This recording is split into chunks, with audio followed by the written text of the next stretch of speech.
ایک زمانے کی بات ہے، ایک خوبصورت وادیوں، دریاؤں اور پہاڑوں کے بیچ میں نورستان نامی سلطنت آباد تھی۔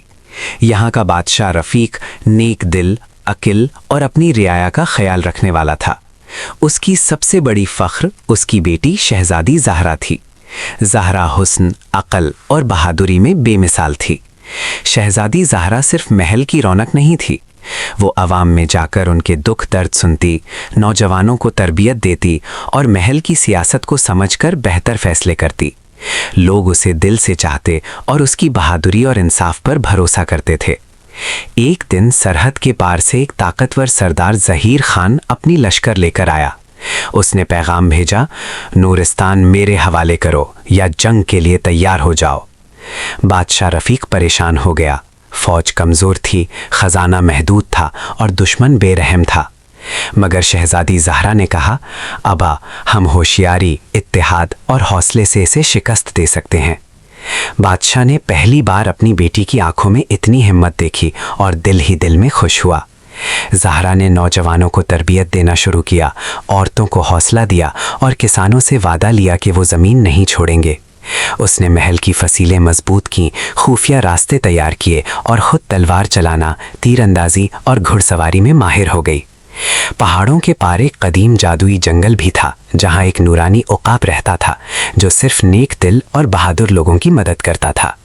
زہرا جنگل گئی اور عقاب سے مدد مانگی۔ عقاب نے اسے ایک جادوئی تلوار دی جو دشمن کے دلوں میں خوف اور اپنے لوگوں میں حوصلہ پیدا کرتی تھی۔ ظہیر خان کی فوج نورستان کے دروازے پر پہنچ گئی۔ زہرا نے چھوٹے مگر ہوشیار دستے کے ساتھ دشمن کا مقابلہ کیا۔ دشمن حیران رہ گیا کہ ایک لڑکی نے اتنی بہادری دکھائی۔ زہرا نے جادوئی تلوار کے ساتھ آگے بڑھ کر اعلان کیا، یہ زمین ہمارے باپ دادا کی امانت ہے، اسے ظلم کے حوالے نہیں کریں گے۔ جنگ کے دوران دشمن نے سانپ نما دیو بھیجا جو زہرا کی فوج پر حملہ کر رہا تھا۔ زہرا نے اپنی عقل اور جادوئی تلوار کا استعمال کیا اور دیو کو قابو میں کر لیا۔ آتش فشاں پہاڑ بھی جاگ اٹھا اور دشمن کے سپاہی گھبرا گئے۔ زہرا نے اپنی فوج کو حوصلہ دیا اور دشمن کے لشکر میں کمزوری پیدا ہو گئی۔ آخرکار ظہیر خان نے اپنی آخری فوج کے ساتھ حملہ کیا۔ زہرا نے عقاب کی مدد سے دشمن کی صفوں میں گھس کر انہیں حیران کر دیا۔ جادوئی تلوار کی روشنی اور عقاب کی پرواز نے سپاہیوں میں اتنا حوصلہ پیدا کیا کہ وہ دشمن پر ٹوٹ پڑے۔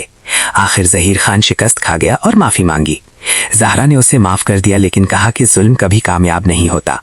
بادشاہ رفیق نے اعلان کیا، زہرا صرف میری بیٹی نہیں بلکہ نورستان کی محافظ ہے۔ چند سال بعد بادشاہ رفیق کا انتقال ہو گیا۔ زہرا تخت پر بیٹھی مگر غرور سے دور رہی۔ اس نے غریبوں کے لیے اناج کے گودام کھول دیے، یتیموں کے لیے مدرسے بنوائے، کسانوں کے قرض معاف کیے اور ہر فیصلے میں انصاف کو ترجیح دی۔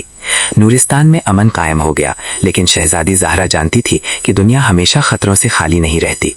ایک دن محل کے جادوگر نے خبر دی، زہرا، دنیا کے مشرق کی سرحد کے پار ایک طاقتور جادوگر کالا شیطان جاگ رہا ہے، وہ سلطنتوں کو خاک میں ملا سکتا ہے۔ زہرا نے فیصلہ کیا کہ اگر نورستان اور دنیا کو محفوظ رکھنا ہے تو اسے اس کا سامنا کرنا ہوگا۔ وہ اپنی وفادار فوج، جادوئی کتاب اور عقاب کے ساتھ مشرق کی طرف روانہ ہو گئی۔ راستے میں اسے شفاق کی وادی، کالے پہاڑ اور آگ کے سام جیسے خطرناک مقامات سے گزرنا پڑا۔ زہرا نے ہر خطرے کا مقابلہ اپنی عقل، بہادری اور جادوئی کتاب سے کیا۔ آخرکار وہ کالا شیطان سے قلعے کے سامنے پہنچ گئی۔ قلعہ جادوئی تھا اور اس کی دیواریں حرکت کر رہی تھیں۔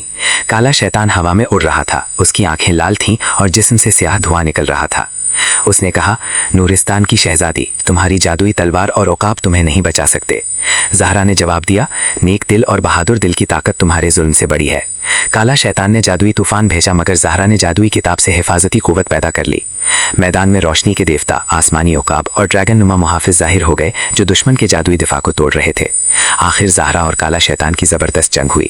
تلواروں کی جھنکار، آگ اور بجلی کے طوفان، عقاب اور ڈریگن کی مدد اور زہرا کا حوصلہ، سب مل کر جنگ کو بہت شاندار بنا رہے تھے۔ آخر زہرا نے اپنی جادوئی تلوار اور کتاب کی مدد سے کالا شیطان کو شکست دی، اسے زمین پر گرا دیا اور محفوظ قید میں بند کر دیا۔ شہزادی زہرا نورستان واپس آئی، سلطنت میں خوشحالی اور ترقی آ گئی۔ لوگ خوش تھے، کسان محفوظ تھے اور یتیم مطمئن تھے۔ زہرا صرف ایک بہادر مالکہ ہی نہیں بلکہ دنیا کے سب سے بڑے جادوئی دشمن کو ہرانے والی ہیرو کے طور پر یاد کی جانے لگی۔